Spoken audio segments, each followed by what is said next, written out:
મચ્છીપીટ વિસ્તારમાં દબાણ શાખા દ્વારા દબાણો હટાવવામાં આવ્યા। વડોદરા મચ્છીપીટ વિસ્તારમાં ગઈકાલે દબાણ શાખાની ટીમ અને પોલીસ બંદોબસ્ત સાથે ચુસ્ત બંદોબસ્ત સાથે દબાણની કામગીરી હાથ ધરવામાં આવી હતી।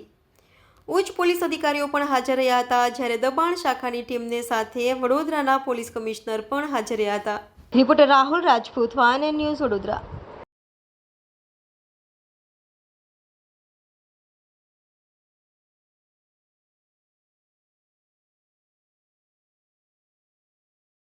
શહેર પોલીસ દ્વારા મચ્છીપીટ ખાતે કોમ્બિંગની કામગીરી હાથ ધરવામાં આવી રહેલી છે। આ કોમ્બિંગમાં ઝોન 4ની પોલીસ સાથોસાથ ક્રાઇમ બ્રાન્ચ જોડાયેલી છે અને આ જ સમયમાં અત્યારે મચ્છીપીટ ખાતે કોર્પોરેશન દ્વારા દબાણની પણ કામગીરી કરવામાં આવી રહેલી છે।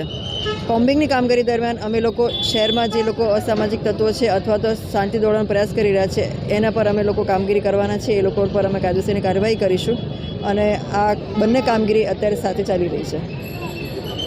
એક્શન મોડમાં પોલીસ શું કહેશો?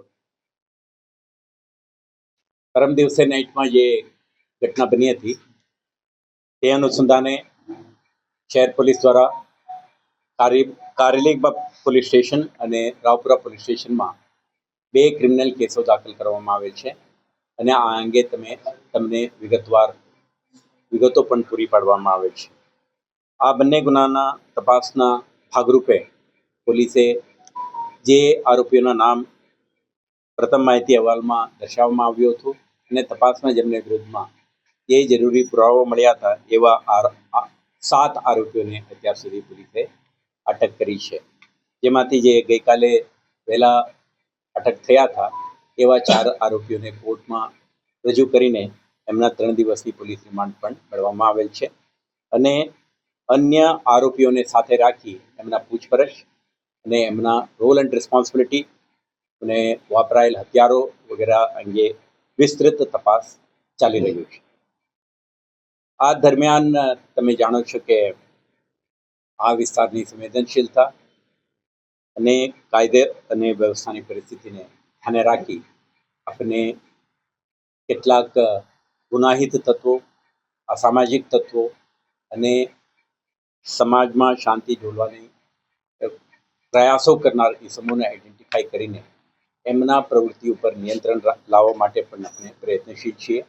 આના ભાગરૂપે કારેલીબાગ પોલીસ સ્ટેશનના મચ્છીપીટ વિસ્તારમાં આપણે આજે સાંજે સ્થાનિક પોલીસ, સ્ટેટ રિઝર્વ પોલીસ ટીમના ટુકડીઓ, ક્રાઇમ બ્રાન્ચ, એસઓજી, પીસીબીના ચુનંદા અધિકારીઓની ટીમોની રચના કરી આ વિસ્તારમાં આપણે કોમ્બિંગ ઓપરેશન પણ હાથ ધર્યા હતા। દરમિયાન કેટલાક છરી, સોડ અને અન્ય શાર્પ વેપન્સને પણ કબજા કરી કેટલાક કિસ્સાઓ વિરુદ્ધ આપણે ગુજરાત પોલીસ એક્ટ 1951 અંતર્ગત કાર્યવાહી પણ હાથ ધરી છે। સાથે સાથે આ વિસ્તારમાં કેટલાક પ્રકારના એન્ક્રોચમેન્ટ, અવૈધ ઇકોનોમિક એક્ટિવિટીઝ અને એન્ટી સોશિયલ ક્રિમિનલ એલિમેન્ટ્સ દ્વારા જે દબાણ કરીને ટ્રાફિકને અવરોધરૂપ, સરકારના મિલકતને દબાવીને ચલાવવામાં આવતા કેટલાક પ્રવૃત્તિઓ પર નિયંત્રણ લાવવા માટે વડોદરા મ્યુનિસિપલ કોર્પોરેશન દ્વારા પણ આના કાર્યવાહી હાથ ધરવામાં આવેલ છે। આ અંગે કોર્પોરેશન દ્વારા આપણે પોલીસની સુરક્ષા વ્યવસ્થા માન્ય આવતા તેઓને પણ આપણે પોલીસ વિભાગ દ્વારા સંપૂર્ણ પ્રકારની સુરક્ષા વ્યવસ્થા ગોઠવી આપવામાં આવેલ છે।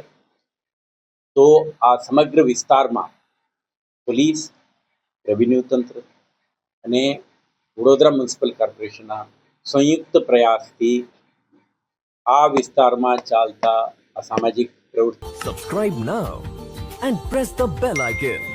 Never miss an update.